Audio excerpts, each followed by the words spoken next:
We end today with IndyCar as we look ahead to the greatest spectacle in racing. The 107th running of the Indianapolis 500 will see 33 engines roar into life at the Brickyard, and whether it's a rookie or a six-time IndyCar champion, the winner will go down in history. Been lucky enough to go to World Cups, Olympic Games, some of the biggest sporting events in the world. Nothing really has a touch on the Indy 500. 350,000+ people in one venue. Just the sheer size of it, for people watching the party side of it, whatever it is, there's nothing like the Indy 500. So it's definitely a bucket list item for anybody in the world. The 500-mile race is the ultimate test of skill and bravery, with the cars averaging over 170 miles per hour on the 2.5-mile super-speedway. It can be a very terrifying place, and it can be a very enjoyable place, but no matter what, you always need to keep on respecting it and keeping some margins. You have to have the confidence in your car, in your crew and everything, but you also always have to keep that little bit of a fear factor in it, just to keep you on your toes. Getting comfortable can be a very dangerous place. The speeds at Indy are crazy. Qualifying, you're almost getting to 250 miles an hour. And with the format now, you're kind of just going in and hope you come out the other side in a qualifying situation. And then in the race, you're out there with 32 others that are trying to win it just as much as anybody else. Mentally, it's very tough, but it's exciting, man. It's so exciting. Among this year's Indy 500 hopefuls, British star Catherine Legg is returning to the Brickyard 10 years after she last took part. So it's been a decade since I've driven an open-wheel car in anger.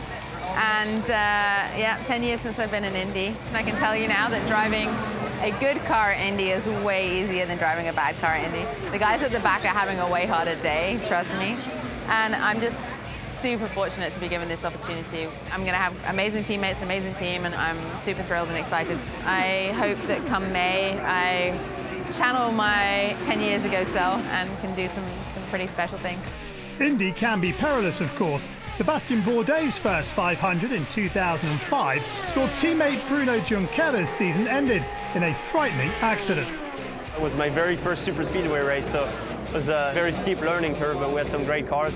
And unfortunately, he got tapped by a backmarker in turn 2 and got sent in the wall and broke his back, and he was knocked out in the car. It took me a solid 50 laps to get back in the race after that. So eventually it ended up in the wall because somebody cut my right rear tire going to turn 3, 2 laps to the end. So it's a bit of a heartbreaker. Despite its challenges, the famous super speedway gets under the skin, attracting drivers back for one more shot at the big one. You don't want to be one of the guys that never gets it done. For me, luckily it came somewhat early. It was my 5th year of doing the 500. Trying to be part of such a tremendous history of that race, and being one, I think, at the time of less than 65 people that had ever had the opportunity to win the race. It's a big deal. The first time I did it, I regret not taking it all in because I had my blinkers on, right? Like I was so focused about what I had to do, I didn't want to let any external noise in. And so when they're playing the anthem and they're doing the flyover, all the really cool stuff that makes Indy, I kind of blocked it all out. This time I obviously want the chance of winning, and now I have that chance. It's a lot of pressure, but I want to experience all the things. Marcus Ericsson experienced the elation of victory last year, only the second Swede to do so. Come May 28th, another driver will get to kiss the bricks and become an Indy 500 legend. I'll forever be introduced as an Indy 500 winner, one of the greatest races that any driver can ever drive in. So for me, the biggest sense was sense of relief. I think going with a team that had so much success at that point and being able to win it was felt like a lot of weight lifted off my shoulders.